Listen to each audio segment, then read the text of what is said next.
welcome everybody to the Monday Night Tours. We are your guides on this magical journey that takes you through the Monday Night Tours. I am Josh Kaiser, and I am joined today in the same room with Kyle Hoagland here. What is going on, everybody? Yeah, we decided that when the ladies are away, the guys will podcast. That's right. The women are out enjoying Vegas and all the shenanigans of Sin City, and what better way to spend a Friday evening than watching the January 8th editions of WCW Monday Nitro and Raw from 1996, and then following up podcasting about them. So if you're wondering why the sound might be a little different, that's because we are live together recording this for your benefit. So you are welcome. We are as live can be. Although this is still recorded. It's not really live. So it's not live. But we were live, Kyle, in the home of the Civil War opening in Charleston, South Carolina. Charleston. Yeah, everyone was doing the Charleston. So that's where we're at in Nitro. So we go to the commentary booth, and we've got Pepe in a bomber jacket. And why, Kyle? Because why not? Really, what's coming down to now? But go ahead. There's a reason. Because of course, Flack is gonna fly. Or something like that, if you can pardon the pun or excuse the... Mongo had to excuse himself a lot throughout this show, because apparently what he was saying was too risque for television. But what might have been more risque, Kyle, was the Planet Hollywood leather jacket that Eric Bischoff was rocking for this. Which just seems strange, and I don't know. Once again, I don't know if there's a Planet Hollywood anywhere near where we're in Charleston, South Carolina. I'm not sure. At the time, I thought they were only in Florida or something like that, but I'm not sure where they started or if Bischoff had any say in it. Of course, Mongo rocking the Native American leather. He's worn it before. I feel like he's worn this before. I think it's one of the favorites of his. Yeah, I think we're waiting for when he comes back to the cow print is when we know he's going to start rehashing some of his classics. Right. Bobby Heenan, though, totally distracted by everyone's outfits because he could not get out the main event. Of course, it's Flair and Arn Anderson versus Macho Man and Hulk Hogan, and Heenan was struggling trying to remember who was in that match. And that's what they're breaking down. But then we're going to get to the ring, Kyle, for our opening match. And Chris Benoit making a back-to-back appearance now on Nitro. This time joined by Brian Pillman, and he's going to be wrestling Das Wonder Kid, Alex Wright. Who Bischoff notes has a chin like Well, I think he said Benoit. I thought had the chin. Did Benoit have the chin? Benoit had the chin of a '63 Chevy. Okay. That's all I got out of that. The only other thing I got out of that was that Alex Wright's 19 years old. Is that what they said? That's what Mongo said. I think they just meant he was really young. I got the impression that he wasn't 19 years old. I could fact check that for us while we're sitting here talking. But while I'm doing that, Kyle, what did you actually think about this match between Alex Wright and Benoit? You know what? It was okay. I think the only problem I kind of had with it was, and once again we're going back from last week where Benoit jobbed basically to Lord Steven Regal. He did not look good in the match at all. It wasn't like Steven Regal squirmed out of victory or anything. He screwed up a spot and Regal took advantage and did the pin. It was a legitimate win. This match, it felt like the moment that Pillman came down to the ring, I felt like, okay, Benoit's got to win. I feel like Pillman's there for a reason. He's not going to be down there just to spectate and watch his guy lose. Alex Wright's not been on TV for a while. It seems like it's been forever since we last saw him take on Sabu, maybe, or Disco. Yeah. Probably Disco actually. He's been kind of more of a Saturday night guy. But as far as the match itself, it was a lot of offense with Alex Wright, and maybe the reason why they do that is because he hasn't been on TV. And I do feel like the commentary really does build up Alex Wright. They really speak they're well. They're pushing for him, yeah. They really do speak good, kindly about him. But at the same time, they also talk very, very kindly about Benoit, even though he's a heel. They mention a lot about Benoit being the international superstar, wrestled around the world, and that's kind of his big push here. And I gotta say, for this match, a lot of times you go into a match, with WCW especially, where you know who the quote-unquote underdog of the match is, where, Sting's wrestling somebody and they're like, oh, this guy... Man, if he gets a 3 count here on Sting, it'll be a major upset. In this match, you really didn't get that from the commentary. It was kind of left up. You're like, oh, yeah, maybe. They were padding on both sides right. For sure. Yeah, I'll go with that. But I think you and I went into this, and I don't know if maybe just because once again this is 12 years ago or 11 years ago, that we felt like knowing what Benoit would become outside of being a murderer, that he should win this match. So in that case, I think you always go into a match. Maybe there's a couple. Maybe there's sometimes they pepper in a couple where like the cruiserweight matches. There's always like one of those you never know. Any of those guys could win. I think you and I assumed that Benoit would win, and he did. He did his little dragon suplex for the victory. And I don't know if you have anything else. Really, the match itself was. I will say a couple things. Is the only reason I had a hesitation that Benoit might not win the match is given what happened last week with Benoit losing, and all of a sudden Pillman calling out Benoit and Arn for losing. Maybe there was going to be a little turmoil there if Pillman was going to be involved with dissension among the ranks kind of thing. But if there's anything that we could learn about WCW Nitro is that they're all about just completely forgetting about what they did last week. So. Right, so it doesn't totally shock me Benoit won the match. If I had a bet, I would have picked Benoit to win the match. But there was still part of me that was like, maybe he won't win. He ultimately does win the match. At one point, Kyle, there's a slingshot over the top rope, which, of course, they're calling for a disqualification. Heenan is. Bischoff says, of course, it's unintentional that he went over the top rope. Why is this still a fucking rule? When are they going to outlaw it? Well, and I think the funny thing is there's been so many times where someone has legitimately thrown someone over the top rope, and they're like, oh, I don't know if it was intentional. He fucking slingshots the guy over the fucking top rope. I don't know if you're like, well, I didn't mean to slingshot him so well that it throws him over the top rope. I feel like the only way that someone gets, like, penalized or DQ'd is if someone, like, gorilla presses the guy over the top rope, where you know he's dropping the guy off. Yeah. But hopefully, I don't know when they decide to stop this. I thought it had stopped. I feel like once Crockett was done being a promoter of this, that would have changed. Like I said, at Starrcade, one of the matches ended with a DQ over the top rope, so it's still there when they feel like booking it that way. So we'll have to see when it's totally over and done with. That said, 2.5 stars for me. I did enjoy this match for an opening bout on Nitro. And the thing is, I would give it a 2.5, although I felt that there were a couple spots that seemed a little heavy. Mostly actually on Alex Wright. Alex Wright had a lot of the offense. He did. And maybe that's for a good thing. He's very athletic. I feel like if you're going to wow the crowd, Benoit's much more intense, more ground and pound. He has a couple nice moves, but if you want to actually have highlights, you're gonna ask Alex Wright to do that. So I do understand that most of the offense came from him, but there were a couple of spots. I think there was like a springboard that I felt like he barely got off the ground. There was a couple. I think there's a couple exchanges that might have just been just a little sloppy or maybe a little bit slow. And actually, I think a little bit on Chris Benoit's part. There was a couple of them where I think that the exchange wasn't great. I think this match could have been a 2 3/4 star match if it was flawless. Sure. So in that case, I bet you I can probably say, if I'm being nice, I'll say 2.5 stars as well. Okay. One more note before we move on. At one point, Bischoff refers to Titanic Sports. Of course, there's a lot of back and forth now between Nitro and Raw. Ever since the Raw Bowl, especially. Ever since last week. They're starting to throw more digs at each other. He calls it Titanic Sports. He says how they're raising their pay-per-view prices. Meanwhile, we're giving you products for free. Of course, Clash of Champions is sort of their January pay-per-view, if you want to think of it like that. And it's going to be shown free for you on TBS. So you can see they're starting to throw their digs. And really, the war is heating up. And here's the thing too, like, was that even a real thing? I don't know if he really did the research. Like, did WWF raise the prices, or are they just making shit up just to I'm going to assume that the prices probably went up this year. I don't know for certain. Or it might be they went up for their Royal Rumble, the big shows, as opposed to Paul White's? Right. Okay. As opposed to their In Your Houses, which maybe are going to be the shorter shows, cheaper, that kind of thing. Okay. And it's just Bischoff's way of throwing shade somewhere when he can, yeah. Mm-hmm. So after that, Kyle, we get Lord Regal, who I thought was with Jeeves, but they started talking about Dave Taylor. So maybe Dave Taylor has joined the Blue Bloods with Bobby Eaton and them. And he's wrestling Eddie Guerrero. And Lord Regal comes out. He's on a roll, Kyle. So... And the thing that's crazy about this match, and before we even talk about it, is this is a legitimate, I don't know what they're doing with Regal. He had a win against Chris Benoit. And we know that Eddie Guerrero... Literally, he's been on he's about as big of a push as any mid-carder has had. Absolutely. And so when you put these two guys together after having, Steven Regal having a win last week, there is some doubt. I actually went into this match going, I'm not sure what they're doing because I don't know who they're pushing harder. Right.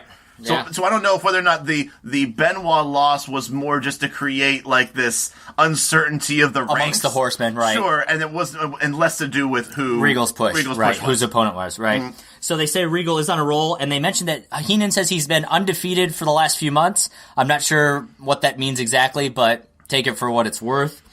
And then they do mention during this match they're talking about the Royal Fumble taking place over on that other show. So again, more digs. There's a lot of digs now at this point where I felt like last year during the Wars, it started hot with, giving away the finishes, stealing away Luger, things like that. And then it kind of died down. Mongo made an uncooked eggs comment once or twice, but then it really kind of went away until the beginning of this year where all of a sudden Bischoff spoiling the Raw Bowl, and meanwhile they've got Billionaire Ted skits going on over on the. And we'll talk more about I'll talk more about how I feel about that whole idea after we talk about Raw. But yeah, it's definitely picking up, and I like it, but at the same time I don't want this it be having so much where it's being petty. Right, that's my only problem. Don't take away from the actual show, and it's feeling that way a little bit right now. Sure, it is.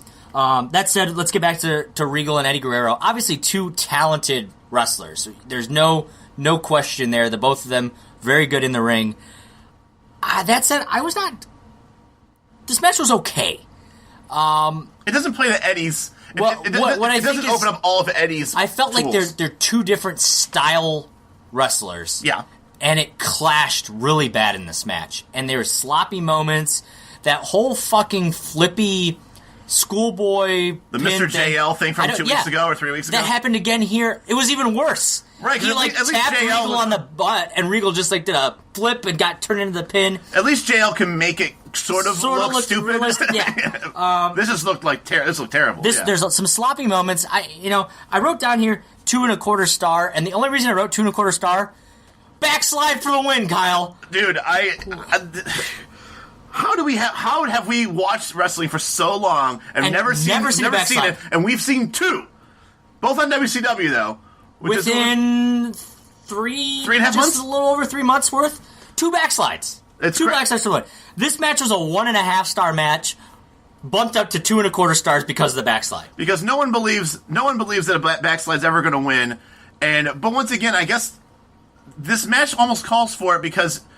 Not necessarily a backslide, but it calls for that kind of small package for a win or something like that. You catch him off guard sort of finish because it helps protect Regal.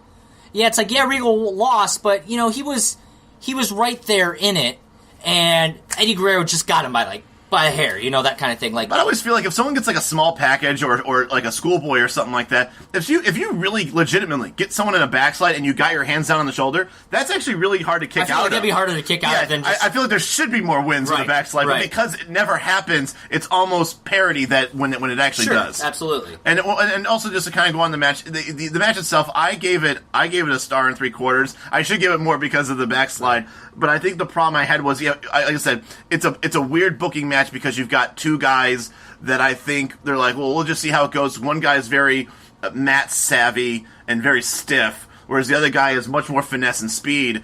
And then when you put those guys together, it's hard to choreograph with two guys like that. And I'm not trying to speak ill about either one of them, especially one of them being deceased, but the problem I kind of had with it is that both of them wanted to try and do their style. And it almost felt like they kept on restarting the match a couple times. So it really didn't have a good smoothness from the beginning to end. I would say, and maybe they did, I don't know for certain, but if this match had taken place 10 years later, with where Eddie and Regal both went in their careers, I think this match could have been a 4 or 5 star match. I think they both had the talent there, and another 5 to 10 years of experience. Especially with each other. Yeah. Just being able to develop that with each other. I think it could have been a great match. Tonight was not the case. But we also, last week, we actually gave decent praise with the Regal Benoit match, and the reason why is because both of them can play stiff, and both of them can play... Exactly. Felt like a brawl. It felt realistic. This felt like it felt like a brawler trying to fight a wrestler. Right. Yeah, and it just didn't work out. But anything else you want to say about that? No, not really. I said 1 3/4 stars match. I'm excited for 1996 if we get any more backslides. There you go. We'll have to see. We're now only the second weekend of January, and we've got a backslide win. So I'll give one thing WCW credit for. Their matches are not, or maybe 30% of the time, one with a quote-unquote signature finisher type move. The other times it's schoolboy, small package. Or you could be Chris Benoit and flop out into the outside and get rolled into the ring for a 3 count. So they really do catch you off guard with the finishes. I feel like the signatures seem to sometimes be reserved for your main eventers sometimes. Yeah, and even then, like Sting has won a lot with a small pack. I feel he's won with a small package just as much as he's won with a Scorpion Deathlock. Have you even seen a Scorpion Death Drop yet? Have we seen him do it once, or has that not really happened until the Crow era? I don't know if we have or not. We may not have. Okay. I'm just curious. That's kind of just a random thing to think about. Speaking of Sting, though, we follow this next segment up, Kyle. Sting and Lex Luger are out with Mean Gene. Scheme Gene. Speaking of which, he opens up by basically dissing Raw's new generation, which is, of course, part of those Billionaire Ted skits. And he says, unlike these stalwart guys that they have here, this new generation is getting ready for retirement or something like that. He said that the new guys that they have leading the generation will soon be getting Social Security checks. Yeah, so Gene firing back as well. Again, just all over the place with these petty comments back and forth. That said, Sting and Lex start talking, and Sting has a question for Lex, and Lex says, hey, if you got a question for me, we can talk about it in the back. We don't got to talk in front of this crowd. I know this is professional wrestling, and that never happens. They, of course, bring up the triangle match where Luger pulled Sting back down. I think it must have ended in a double countout. I'm about to say, is that how he won? I missed the end of Starrcade. I never got a chance to finish it, so I just read the results. So it must have been, Flair must have won by the countout based on Luger being on the outside, pulling Sting down. 10 count over, Flair wins. So Lex basically says, I had a hurt knee, I needed your help, Sting. Sting says, whoa, bro, I don't know. Bro, I don't know. Nice. Gene, of course, had showed some photos to kind of back up what... Someone actually has footage this time. They actually had the footage, which was nice to see. Unheard of. Gene's not sure that this whole thing's kosher, but you know what? Sting says, hey, Clash of Champions, how about me and you, Lex? We could be a tag team. He goes, after not wanting to trust him and then turning a complete 180, right. Which is also classic WCW. Classic WCW. So all of a sudden they're like, you know what? I didn't know we could be a tag team, but I think we could be a hell of a tag team. We're going to be a tag team. So next week they're not going to be able to trust each other again, Kyle, but for now they're friends again, and that's your segment yet again. I feel like we do this every week. Every time we're going to wonder if they come down to the ring together, and it's just going to be the same song and dance over and over and over and over. It's going to be crazy. Until eventually this storyline is going to... Lex is going to finally have to be like 100% heel or something, because I'm getting sick of this back and forth. And I still am 100% convinced that when they brought him in, the whole point of bringing him in was almost like VK Wall Street. Bring him in because he's a WWF talent. We'll figure it out. Right. And it was easy with VK Wall Street. Just fucking throw him on Saturday night. But Luger is a high dollar guy. Right. Even if they're not paying him high dollar stuff. I'm sure they are. Well, at the time, they paid him a fraction of what he was making in WWF. He was supposed to be earning it because he did not.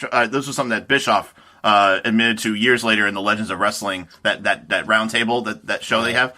When they first brought him in, he didn't want him. But Bischoff didn't want Luger. It was like Sting was kind of talked him into pushing for him, and basically said, hey, look, whatever you were making WWF, I'm paying you a percent of it, like a fraction of a fraction.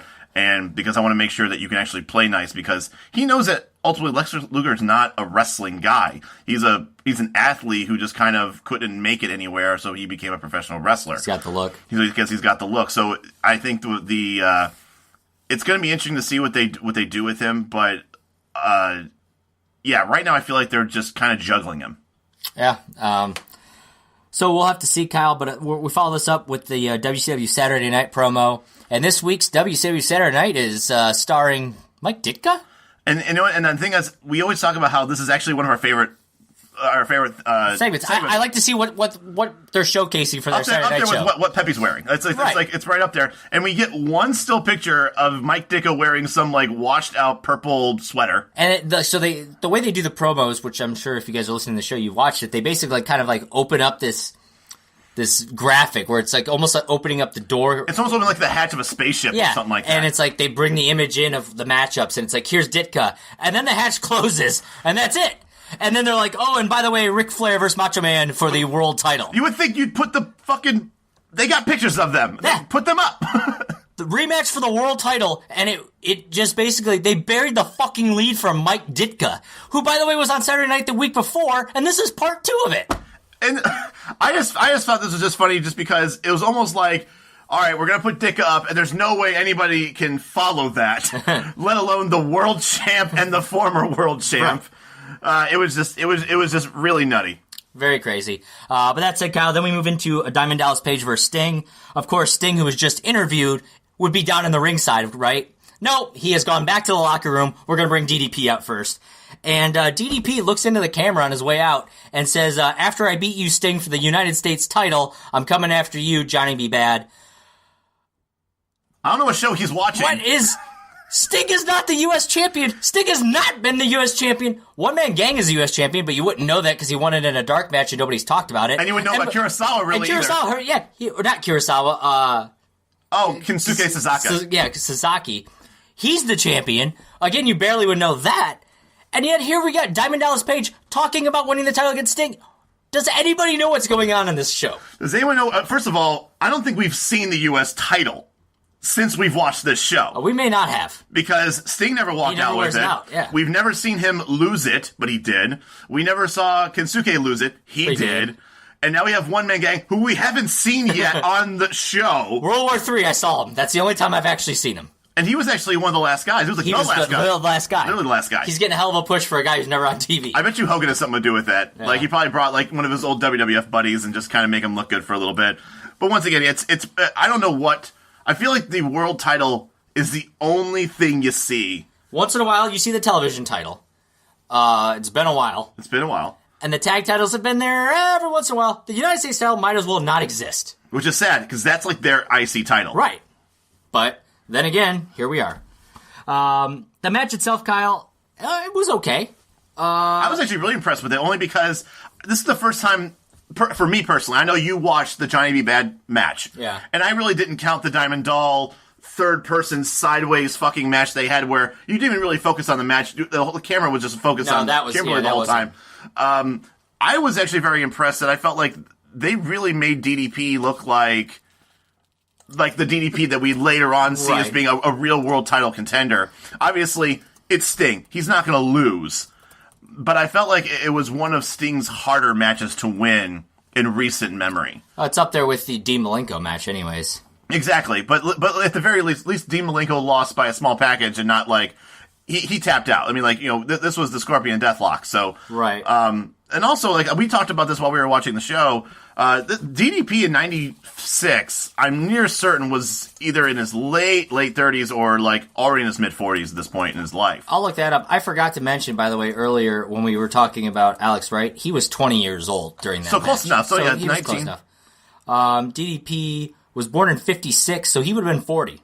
Yeah, turning 40. He would have turned 40 in April, so... Which means 2 years later, or 3 years later, when he was going for the title, he was already 43 years old. Yeah, it's pretty amazing. Which is about, 2 years younger than Triple H is right now, in real life. I think Triple H is 44, 45, something like that.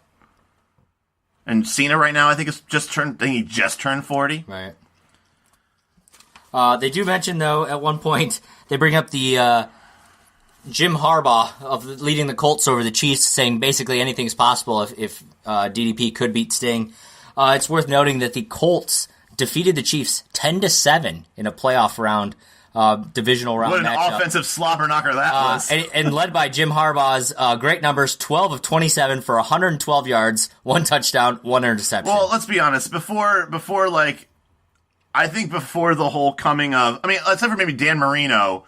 You really didn't have a lot of quarterbacks that were going for 300 yards every week either. It was a different league back then. They rushed, Lamont Warren rushed 76 yards for them. But Harbaugh ran for 48 on his own. So we got a little Colin Kaepernick over there. Right. Oh, like that. So that's your little sports shout-out for this week.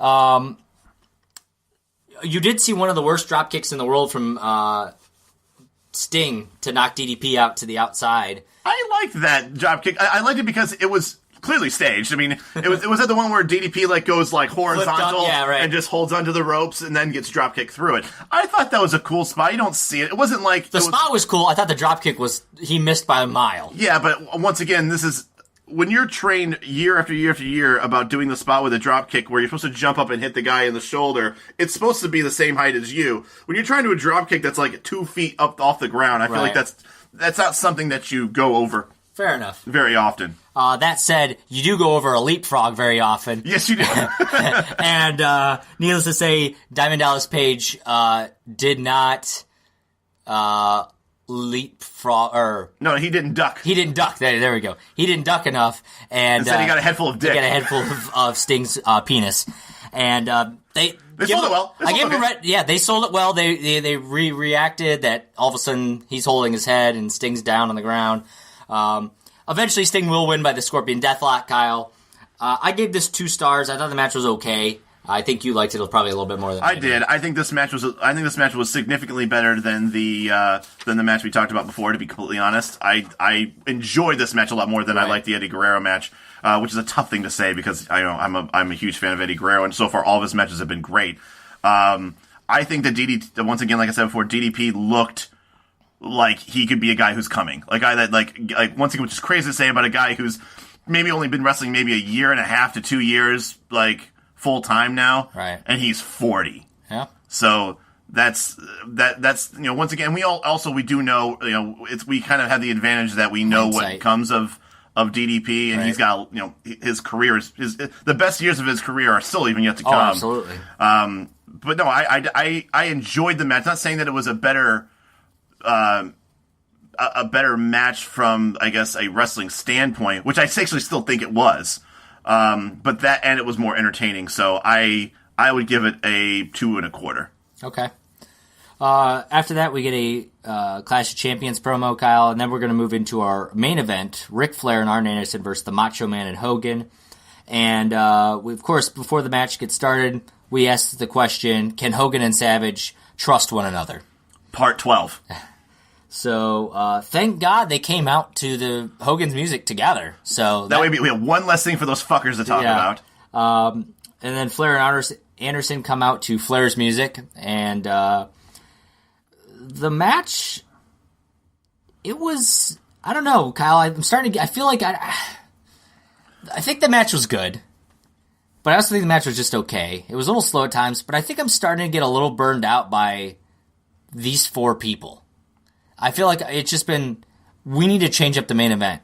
And I feel like it's always this, and occasionally Sting and Lex are in there. And I get those are their 8 guys, and that's what they're doing, but man, I just want, I don't know, I want something different. And it will. I mean, once again, it will. It'll change. And I think it was like a combination of the quick start that I feel like both Hogan and Macho Man started with. Yeah. Which basically just, Flair and Arn were kind of flailing about and just kind of getting their butts kicked. The early offense that you're going to see from like Macho Man. And then it started going into the, like you and I could have written this match. The typical Hogan Flair sort of match. Chops don't sell. Right. There was a point where both of the faces actually put the 2 horsemen in the figure 4, which I thought was a kind of cool spot. Right. And not the 7-Up guy.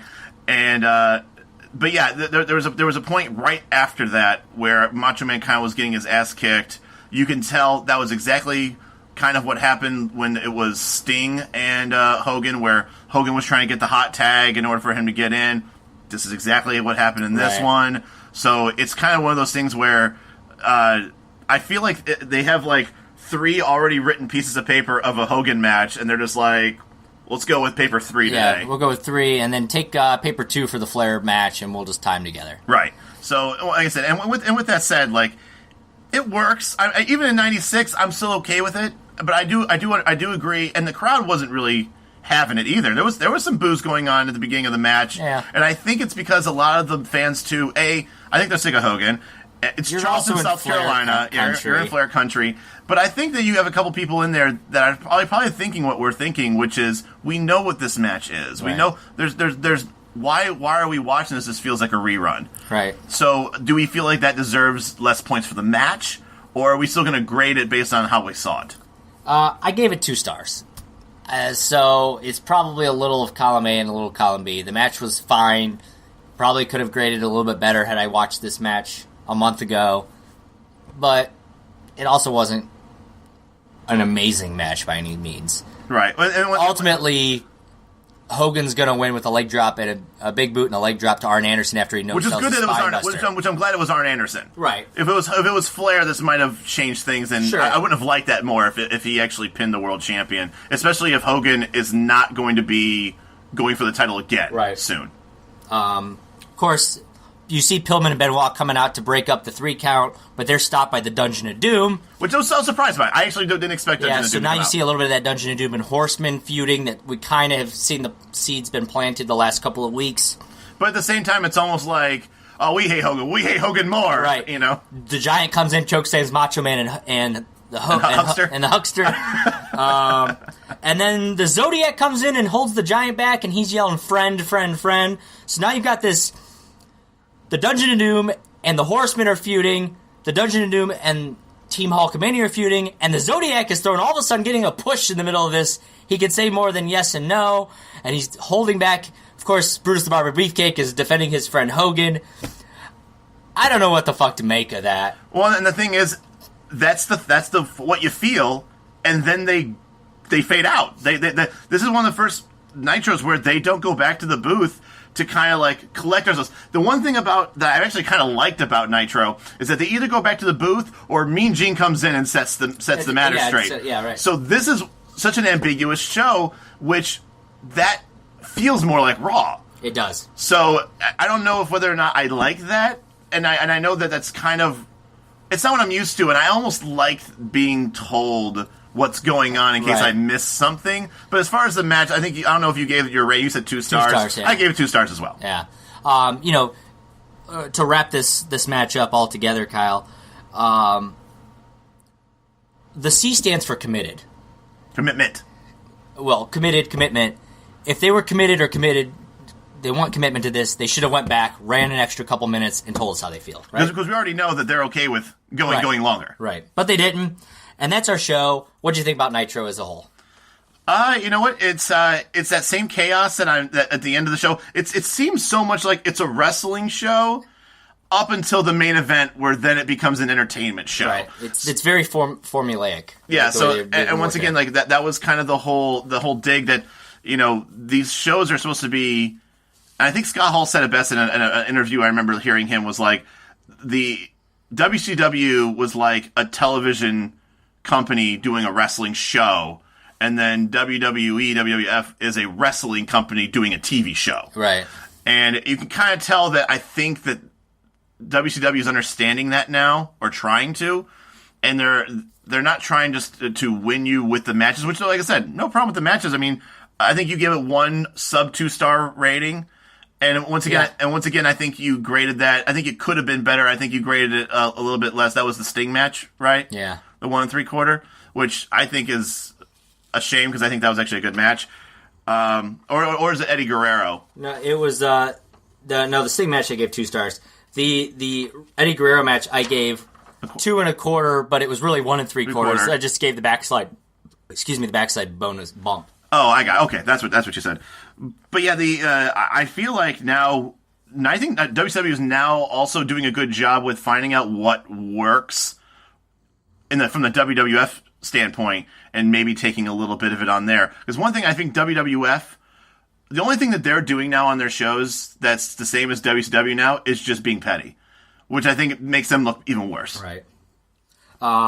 Yeah, that's great. I think I like Nitro better this week than I did last week. No, yeah, me too. I agree. But the matches overall were better. The ending gets a little weird with the Dungeon of Doom and the Horsemen. But we actually did have a victory. Like, I think last week it was a DQ. That's fair. Right? So we're moving forward with the story regardless, but I think at least it makes you, I kind of like it when you at least like settle something in the ring. Right, without just chaos, everybody just spilling DQ, whatever. Yeah. Let's move over to Raw now. We kind of open up. Vince says, of course, upcoming tonight, we're going to get a Shawn Michaels announcement or statement because... That's contractual. I'm ready for Shawn to be on the show somehow. Right. We're going to get more Billionaire Ted skits, so I'm wondering how long that's going to be going on for them.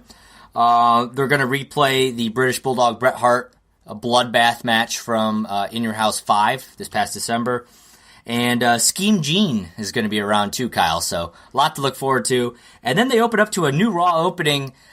I'm not sure if this is legit or not. You kind of caught the beginning of it, Goldust is getting punched by Roddy Piper. Piper's not on Raw yet.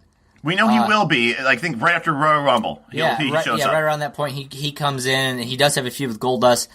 I'm not sure if this is something that they messed up on it, but it would be weird for the network to put that intro in instead of the other one, given that it wasn't at the beginning of the show. It was like they'd already done all this promo stuff, and then it popped in there. So I'm not sure how that all worked out. Yeah, I don't know if that's a WWE Network kerfuffle or if this was legitimately what they put in January of '96. Because if they did, once again, we're seeing, and we know that they pre-record a lot of their shows. Right. They'll do 4 shows in a row, but I think that's the thing that scares me. Like, who thought it would be a good idea to reveal Roddy Piper on their intro? I find it hard for the network to put it in there because it wasn't. Raw didn't open up with that opening and then go into coming up today's thing, Michaels, this and that. It was the show started and then that intro came in a minute or two into it. I find it hard pressed that the network would put that right at the start. Right, it would either be at the start or it wouldn't happen. And also, we know for a fact that we were wondering whether or not Shawn Michaels is going to retire. And I don't mean to just spoiler alert what his announcement is, but if he's going to be on the intro and the opening, he's coming back. Right. So. Very strange. Not sure. If anyone has an answer out there, feel free to let us know because I thought that was very curious. At Monday Night Tour. No S. Thank you, Twitter, for that. After the new Raw opening, Kyle, we get into Vince and Lawler, kind of basically discussing what's happening on the Tonight Show as well. And on the Tonight Show with Jay Leno? Yeah, well, that too. The $1 Million Champion's going to be here, Kyle, so you know what that means. And the big blizzard of '96 is here, so it's a lot of things are happening during this blizzard, and it's gonna be a point of disappointment for you and I here shortly as we get into this. But we got Hakushi versus Jeff Jarrett in the opening match, and King says Jeff Jarrett's gonna shut Hakushi down like the New York airport because of the blizzard. Because of the blizzard. Right. So, of course, we get a recap of Ahmed Johnson. Him and Jeff Jarrett attacked him at In Your House last month. And they have a match coming up at Rumble. That Jerry just put a chair out. I'm surprised that, what's his ass? Did they have a match, Jerry and Ahmed? They mentioned that during this match that... no, they mentioned it during Ahmed Johnson's match that Ahmed and Jerry Lawler were supposed to have a match this previous weekend, but Jerry Lawler came in crutches and wasn't able to perform. Oh, yeah, that's right. And then Vince made the comment well, you walked out afterwards, and he's like, I got a great pain tolerance. So, naturally, Jeff Jarrett is going to win this match, Kyle, with the figure 4 after Hakushi misses a springboard. Overall, it was an okay match. I think... It was a good enhancement match. Yeah, I like Hakushi for what he is. I think he could have been a bigger star. You and I were talking about this when we watched it. I really do think he could be a bigger star than he probably ever was in the WWF. That said, this match still was a little sloppy for me. I gave it a star and 3/4. It was okay. It was okay for what it was. It wasn't a standard squash, but it also wasn't the greatest opening match. It was. I liked the Alex Wright. Who the hell did he just wrestle? I'm blank now. Oh my God! So did I. Benoit. Benoit. Yes. Yeah. I liked that opening match. But you gave that 2.5, didn't you? Or 2.25, something like that. Yeah, I like that match better. So I gave it 2 stars, and one day we need to sit down and actually explain to people what our stars mean. Like I said, I always feel like the 2-star match is standard. No one really screwed up, or if someone did screw up, then the match was maybe a little better than okay. And I thought this match was a little better than okay. Right. And I think that both of them, the match had a real purpose. It wasn't like the booking was weird. They were supposed to be they're enhancing Jarrett, and then Ahmed has a match right afterwards because they have a match at Royal Rumble. There was a spot or two where it could have been cleaner, but really, I actually like this match more than maybe I should have.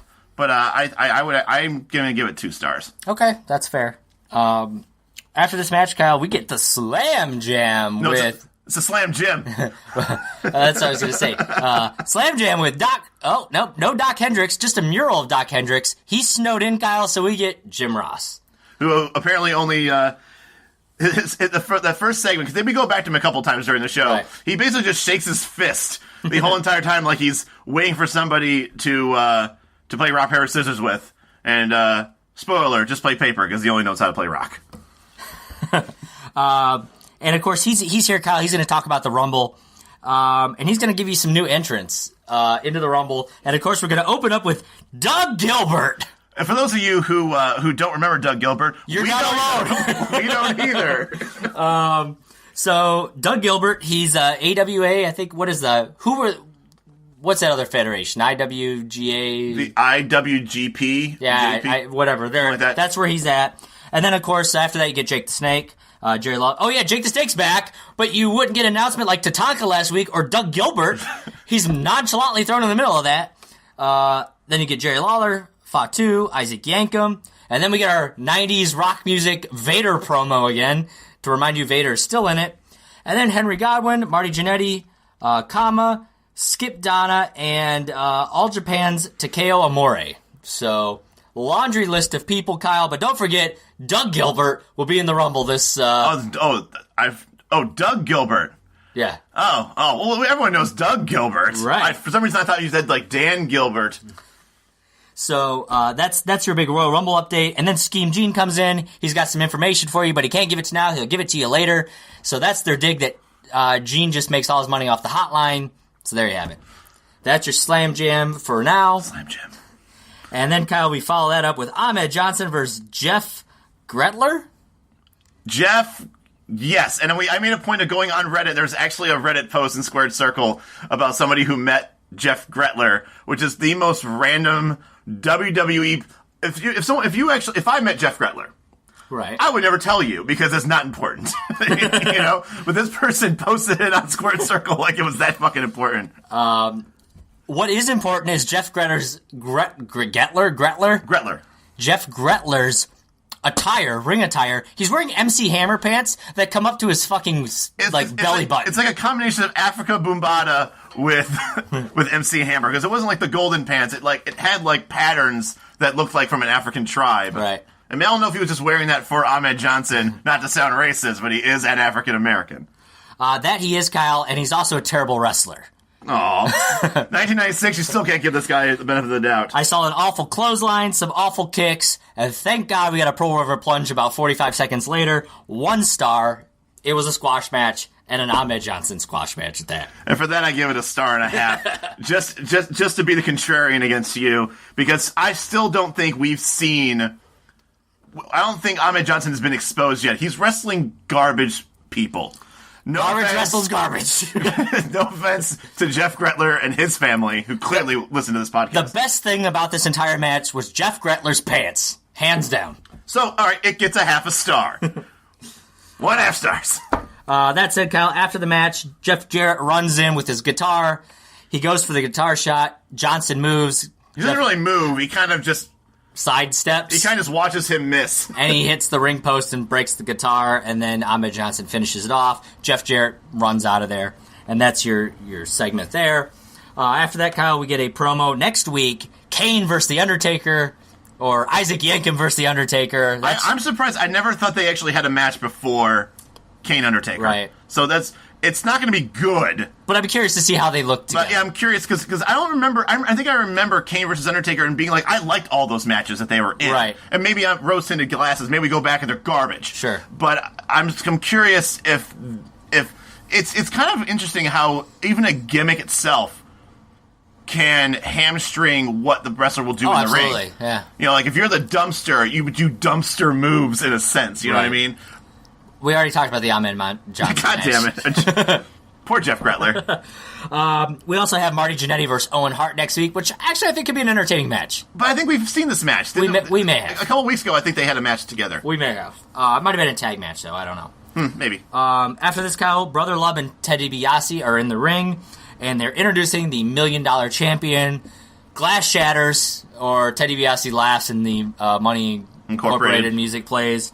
Out comes Stone Cold Steve Austin with his buzzed blonde hair. And he looks like a fucking peach. He is the ringmaster. He is crowned the $1 Million champion, and he enters himself into the Rumble. So look out, Doug Gilbert. Yeah, apparently he's allowed to do that. Jeff Jarrett, not allowed to do that. Right. I gotta say, I've never had the pleasure of watching the Ringmaster. I didn't get into the Austin era until he was world champion. Right. So, I've gone back and I've seen some of the Hollywood Blonde stuff with him and Pillman in WCW, but I've never really got to hear him cut promos prior to being Stone Cold Steve Austin. I thought the reason they put him with Ted DiBiase is they were afraid he couldn't talk well.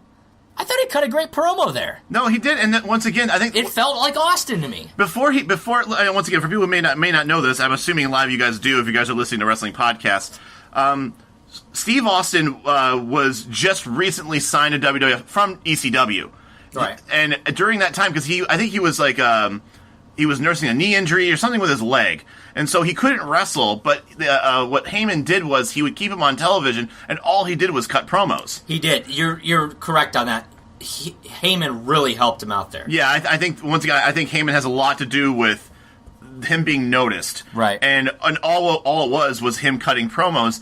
And I feel like we've had this discussion before years ago, and I think you've never really given Steve Austin his due about being good on the mic. I think you've always felt like he was mediocre. No, I always thought he was good on the mic. I never liked his... I always thought he was average in ring. Or at least I think what he did well, but he just did it. It was almost like the 5 moves of doom type of wrestling. Exactly. But yeah, but no, I definitely enjoyed. I thought it was a very fresh promo. He did the whole put your hand on the TV. You get this is the closest you ever get to touching what it feels like to be destined for greatness. That was actually really good, and it's almost a shame that he wasted all that time shooting a good promo for a garbage gimmick. Right. He'll get out of it eventually, but we'll see where it goes for now, Kyle. After this, we get the Goldust versus Aldo Montoya. Aldo Montoya, I believe it was. Pretty squashy squash match here. Squashy McSquashers. I give it a 1.5 for, if nothing else, Goldust penis. You can't. Wow, you just threw me through a loop. I was ready to say something. You're like, Goldust penis. But yeah, Goldust. This attire that they put in Goldust, how can nobody, it is so distracting, right? And the thing is, I'm still not sure whether or not he has a pointy nut sack or if that's the tip of his dick. I really don't know. But we do get to see the curtain call. We did get to see the curtain call. That's the first time I've seen that. He didn't. I thought he did it once before. I thought he did it once before. I think maybe it may have been in the pay-per-view that he debuted at. Well, if he debuted at the pay-per-view, he didn't do it to Bam Bam Bigelow, I don't think, and that's who he debuted against. No, he debuted against Savio Vega. Oh, is that true? Bam Bam was the next pay-per-view. Okay, next pay-per-view. Okay, all right, fair enough. I thought he fought him on Raw. I thought it was Savio versus Goldust on Raw. I guess because he did that armbar pin type of thing, and I'm pretty sure that was Savio Vega. But regardless, the match was fine. Aldo Montoya, yeah. He actually came back with a little bit of a vengeance. He kind of reminds me of one of the Los Matadores of 2013. Marty Jannetty is who he debuted against in Your House 4. Okay, and I think Savio Vega was on Raw. Yeah, sorry. So I give it a 1.75 stars. Okay. And I said, I think the only reason why I can't give it a 2 is because I just wasn't interested. I feel like a 2-star match, I still got to be somewhat okay with being interested in the match. Right. But Aldo Montoya is not going to do it for me. I feel like you still need to have someone to talk about. Even when Scott Taylor was in a match, I'd at least be like, oh, that's Scotty 2 Hotty. Right. That's your extra quarter star. Someone actually, Aldo Montoya, I don't remember him being anything. And for all I know, I find out later it's Billy Kidman. I have fucking no idea. I didn't look it up. Are you looking it up? I'm going to look it up while we're sitting here discussing it. Okay. I gave it a 1.75 stars. Is that true? What are you seeing? Aldo Montoya is just incredible. 2 stars. 2-star rating. So there you have it. Yeah. Oh, you know what? Just Incredible was an ECW champion, wasn't he? I feel like Just Incredible has won. He has belts. Championships. He is the ECW World Heavyweight Champion 1 time. Yeah. 2-time tag champion with Lance Storm. Oh, the most charismatic man on the planet. So there you have it. So that's future world champion. Something that Goldust could never say. Unfortunately. After that, Kyle, we go back to the Slam Gym of the week. This is Jim Ross brings us into the Shawn Michaels segment, Kyle. So Shawn gets out there. He's got a press conference with, as you can imagine, 12 people and a couple kids. It's a bunch of kids. Not sure who thought this was if you're going to announce like a retirement or some big announcement, I wouldn't be calling the local neighborhood children around and some people in business suits, but that's what we got. Michaels basically says, you know what, the doctors, my friend's family all know it's a terrible idea. I should never wrestle again. So I'm entering the Royal Rumble. Fuck everybody. Sorry. And I'm going to go on and become the world champion. And that's what you get. That's what the bottom line is. Because he said so. So there you have it, Kyle. Shawn Michaels will be in the Royal Rumble. Another guy who's just announced himself into the Royal Rumble, something Jeff Jarrett could not do. And this is the reason why Roddy Piper is going to show up and take over the presidency, because clearly Gorilla Monsoon's not fucking paying attention. That's what happens. That's why he's an interim president. He can't handle the job. This is true. Do you have on your notes about the old people reacting?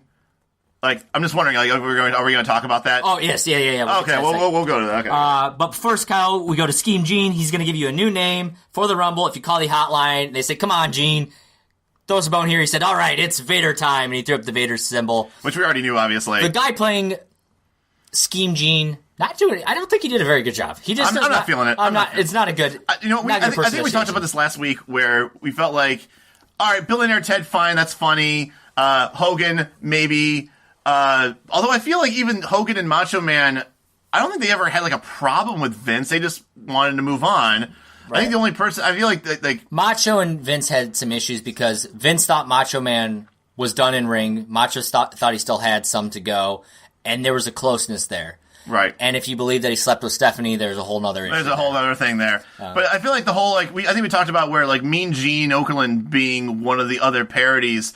It seemed weird because I felt like Mean Gene never really out front was a guy that really stuck to the WWF. Right. But maybe just because he was paid to be the dirt sheet guy. Right, exactly. And so maybe that's the reason why he's going to be called Scheme Gene. Sure. And he's a former WWF guy, so they like to throw that in there too. Sure. So Kyle, after this, of course, they're going to cut around and we're going to go to other WWF superstars they're going to discuss what they think about this Michaels announcement that, hey, you know what? Michaels is coming back. He's entering the Rumble. What do you think about it? We cut to Diesel. Diesel says he's my best friend of all time, but business is business in the Rumble, and I'm going to give him my, due if I have to. They cut to Razor Ramon, and he says it's too soon, Chico, but he's going to win it all. So, which is like contradictory, totally. But also, I think the funny thing too is that like Scott Hall doesn't want to sound stupid. He's like, I think they already knew that. I don't know how far ahead that they script these things. I know this whole thing is scripted. Like, obviously, he never had this concussion. Sorry, kids, that never actually happened. Well, he did have a concussion. Well, no, maybe he had something from that fight. From the fight, with right. From the thugs. Right. But there's a reason they wrote him out for a little bit of time because he was still hurt. He came back too early. That's why they wrote out the whole Owen Hart match. Okay. He was still dealing with injuries. I gotcha. They just made it into a much bigger deal than it was. All right, true. But I just found it very funny that that we do find out that, I mean, for people who know the history of wrestling, 96, Michaels does win the Royal Rumble, and Scott Hall's already calling it. Excuse me. Then we go to Owen Hart. Who has nothing but nice things to say. Right, he basically says, you're hurting, I'm the one who hurt you, you're a marked man, and if I see you in the ring, I'm going to take care of you. So, that's what the other wrestlers are thinking. So basically the three most biased people to Shawn Michaels. Right, exactly. After this, Cal, we get 30 minutes of... we got Shawn Michaels' mother. Following that, we have 30 minutes of the replay of the Bret Hart Bulldog match. Not much to say here. It's we fast-forwarded through it, basically. I watched In Your House 5, so I've already seen it. I didn't need to see it again. It's one of those things that I can see what they're doing. They almost... I think they feel like they're throwing you a bone. Right. Like, some people had to pay for it, but then we're also going to give it to you for free. If I'm someone who paid for it, though, if I paid for In Your House 5, I'd be pissed now because 2 of the 4 matches on the card, maybe 5, have now been shown on Raw like back-to-back weeks. And they're probably 2 of the bigger matches that happened on that card. You're saying the Hog Pen match is a big match? It was an entertaining match. I did like the match. It was a gimmick match, too. Yeah. So it was something. And Hillbilly Jim was the debut of a guy I don't think we ever saw wrestle, maybe. Did he ever actually wrestle? Hillbilly Jim? Yeah. He wrestled like years ago, I thought. Like back in the early 90s. Oh, I thought he was a new guy. No, I think he's older. Okay. You might be right. So after that, Kyle, we do go to a quick Undertaker promo with Paul Bearer, basically talking about the match with Hart coming up at Royal Rumble for the title. And how the Creatures of the Night were the ones that right. made he said it so. You are Grand and Glorious champion, but now the Creatures of the Night are going to make it so that he's going to win the title, apparently. And then we find out Kathy Shrek won the Royal Rumble sweepstakes. Congratulations, Kathy Shrek. Yeah, 24-year-old from, I think it was Texas? I was going to say Austin, Chicago Texas. or something. You're right. It was Chicago. Sorry. I don't know, man. I want to say Texas, Chicago. I'll say Texas. Boom, you're right. Correct. The moment you said it, it almost like materialized in my head, the graphics. So yes, 24-year-old, what is her name again? Kathy Shrek. From Chicago, Texas. So congratulations, Kathy. You, your mom, and your grandmother, 3 generations are going to go see Royal Rumble. So, and the grandma loves Bret Hart, which then made Jerry Lawler say she's an idiot. So your grandma just be called an idiot on cable television. That's true. And then, Kyle, we get a reminder next week, Isaac Yankem, Undertaker, wrestling on Raw. And we close the show out with a Billionaire Ted skit. Vince Russo makes an appearance. Maybe he was in last week. He was in last time, but it was such a side thing right, that you didn't notice it. Here you got a full face shot of him, and it looks like Vince Russo, the porn star. And basically they're coming up with ideas. They're pretending they're WCW, trying to come up with new ideas, but they're ripping off old ideas. And this is where the old boys play. They're talking about here in WCW, the steroids aren't tested here. And, basically WWF says there's nothing old or unofficial, I think. Artificial. Artificial, like as in steroids. Yeah, that's right. Artificial, yes. Chicago, Texas. So there's your Billionaire Ted skit for the week, Kyle, and that's your Raw. What'd you think? You know what? I was okay with the Raw. It was a lot better than a couple of the other ones we've had, and maybe I'm just saying that because you're right. It was better than most. I think the problem that we've had with a lot of these Raws has been how it's ended, because a lot of them has been like sad, sappy Shawn Michaels vignette, kind of like. Now they're ending on Billionaire Ted. Now they're ending on something a little bit funnier. I think my problem with the whole Billionaire Ted thing is, and I'm not saying that it was a bad idea that they're doing it. I think it's a bad idea they're doing it, and I only say that because the one thing that WWF was doing that WCW was not doing was being petty, like I was saying before. Right. If you want to be the best show, I think the thing that WWF should have done is not even recognize WCW as a threat. Just go do your business. Right. If WCW is trying to get higher ratings by bashing their competition, that means they don't have a good product yet. Then they openly admit it, right, because they need to feed off of the other show and make the other show look bad in order to try and steal the ratings. And now WWF decides that they want to do the same shit right back. Now I will give it to them that they're not as petty as WCW, where they're peppering it, or at least this current week, where they're peppering it all over the show. This is just like seriously like a quick 45-second little funny sketch. Right. And to me, I think that's fine. I don't think that's especially with everything that WCW has been saying. I think that this is almost all's fair in love and war. Sure, I don't disagree with that. But once again, I'm still in the belief that they should have never started doing this. Right. I'm with you there, and I agree. It's a little petty, but it's going to be what's going on, and I don't think it's going to calm down. I think it's going to keep heating up as things go forward. As for Raw, I agree it was better than we've seen recently. I still think these replays and encore presentations are kind of bullshit. I'd rather see new storylines, new... Do you think, though, that in 95 we were kids and they were like, hey, we're going to give you a pay-per-view match? Would you have been excited to be like, oh, probably, cool, because I didn't get to watch it. And there's no internet, so you got to see a match you never got to see. So for some people, that is a brand new match. And probably the majority are probably a brand new match. Right, yeah, who knows what the buy rate is. But if I were... Come on, it was Bulldog Bret Hart. If I was buying these pay-per-views, I'd be pissed. I suppose. So, I don't know. Overall, though, better show. Who won the week for you? You know what? This is probably the first week in a long time where I actually kind of had to think about it. I agree. And I agree with you there. And I still think Nitro wins by a nose, and I only say that because the star power is way stronger this week. I mean, who the fuck wrestled this week on Raw? Nobody really. Jeff Gretler? Jeff Gretler. Gretler. I'm going to get that name right one day, Jeff. But the sad thing is we'll never see him again, so you don't have to know it. But once again, you had Akushi and Jarrett, you had Ahmed and Gretler, and then an encore match. Right. And like I said, not bashing that match, but we didn't give it a star rating for a reason. Right. It's not a match on Raw. It was just a replay. So if we're talking about the product itself, obviously Nitro is deeper. Nitro has your bigger stars. They're on the card. They are wrestling. Everybody was on the show. Right. That's consistently the what you call I always call it the Power Five, which is Hogan, Macho, Luger, Sting, Flair. Right. And obviously you have Arn, but he's a side dish compared to those five. Sure. Those five are basically on every Nitro for the most part. As long as their contract tells them they need to be there, right. They're going to be there. Whereas, you had Diesel in the back, you had Owen in the back, you had Scott Hall in the back.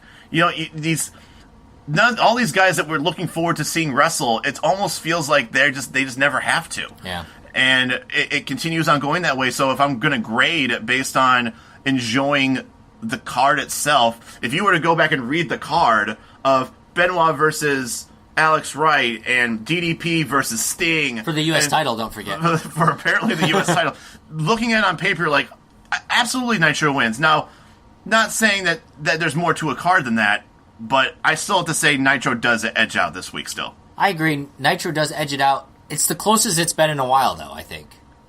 I definitely think it's closer, but I think once again, it's the wrestling is better in WCW most of the time, unless WWF feels like bringing out their big guns. Right. Then I think that they do win hands down. If you got Michaels in there fighting Owen Hart, you've got Diesel in there, taking on the Undertaker. Like if you had guys like that, Bret Hart going in there and Diesel versus King Mabel that we saw last week. Hey, well, I still believe that 9-second squash match was the biggest gift they could have given us. All right, but if you were to take their best six right now and put them against WWF's best six, I think it's comparable. I think it's sure. And I think in some cases, maybe not from a wrestling standpoint, but from an entertainment standpoint, and the way that like someone like Shawn Michaels can really like draw the audience and really pour the emotion. I think WWF actually still has the better talent at the top. Right. But the problem is they never showcase it as much as WCW does. It's true. So I think we're both in agreement there. As far as the ratings, though, Kyle, Raw went from a 2.6 last week up to a 3.0. Actually, our first 3-point viewership since we started the Wars. And Nitro went from a 2.5 up to a 2.8. So overall, there's more people watching. More people watching than we have seen.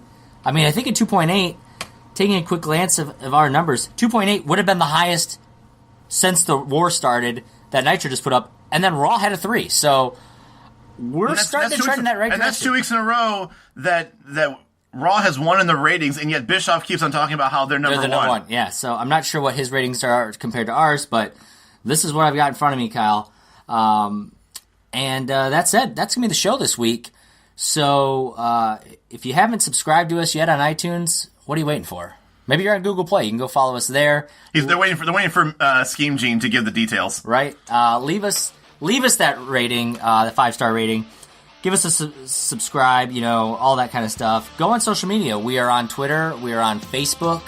And we're on Instagram. You can find us at Monday Night Tour of some sort or another. And MondayNightTours.com, you can find all of our old shows, all of our social media accounts, the whole ordeal there. You can always find everything there.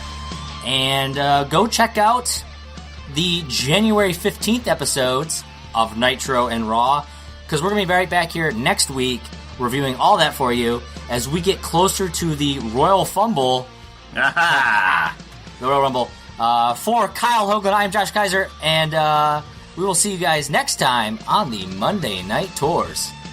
Have a great Tuesday. See you later.